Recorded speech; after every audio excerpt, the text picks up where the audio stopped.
Hi friends, welcome back to Sri Mahalakshmi home foods అండి. ఈరోజు నేను చూపించబోయే వీడియో ఏంటిదంటే ఆలు దోశ మీద పెట్టుకునే ఆలు కర్రీ అండి. స్టార్ట్ చేసినండి. స్టవ్ ముట్టించి బాండ్లు పెట్టుకొని ఆయిల్ వేసినండి. ఇప్పుడు ఆయిల్ కాగినాక పోపు గింజలు వేసుకుంటానండి. పోపు గింజలు వేస్తున్నానండి. ఇప్పుడు శనగపప్పు వేస్తున్నానండి.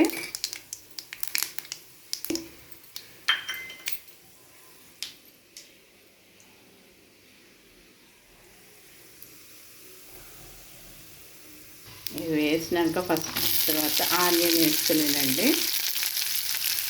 కర్రీ ఇలా కలుపుకోవాలండి. కరివేపాకు వేసుకోండి. కొత్తిమీర కూడా వేసుకోండి. కొంచెము ఇప్పుడు పచ్చిమిర్చి కూడా వేసుకోండి.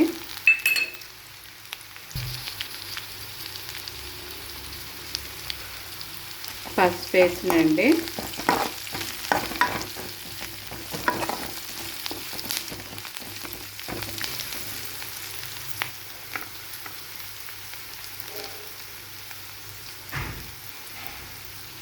ఇప్పుడు కొంచెము సాల్ట్ వేసుకోండి. మీ టేస్ట్కి తగినంత సాల్ట్ వేసుకోండి. ఇప్పుడు ఒకసారి ఇట్లా కలుపుకోవాలండి. 3 పొటాటోని ఉడకబెట్టిన ఆలుని వేసుకోవాలండి.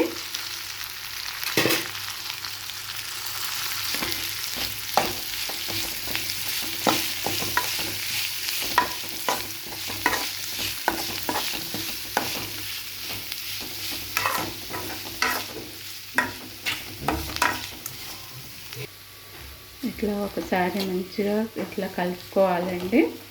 ఇట్లా మంచిగా ఇట్లా కలుపుకుంటే అంతా ఈవెన్గా కలిసిపోతుందండి.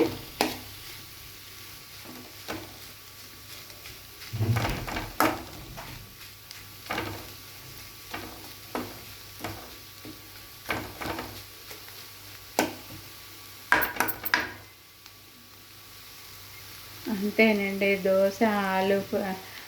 దోశ మీద పెట్టుకునే ఆలు ఫ్రై రెడీ అయిపోయిందండి. దోశ వేసి చూపిస్తానండి. కొంచెం కొత్తిమీర ఉంటే ఇట్లా వేసుకోండి. ఫైనల్గా ఇట్లా కొత్తిమీర వేసుకోండి. ఫ్రెండ్స్, ఇగో కర్రీని దోశ మీద ఇలా అప్లై చేయాలండి. ఇలా వేసుకొని మంచిగా స్ప్రెడ్ చేసుకోవాలి. ఇలా వేసుకొని హోటల్లో మనకు ఇలానే పెట్టిస్తాడు కదా, మంచిగా ఇలా వేసి పెట్టుకోవాలండి మనము.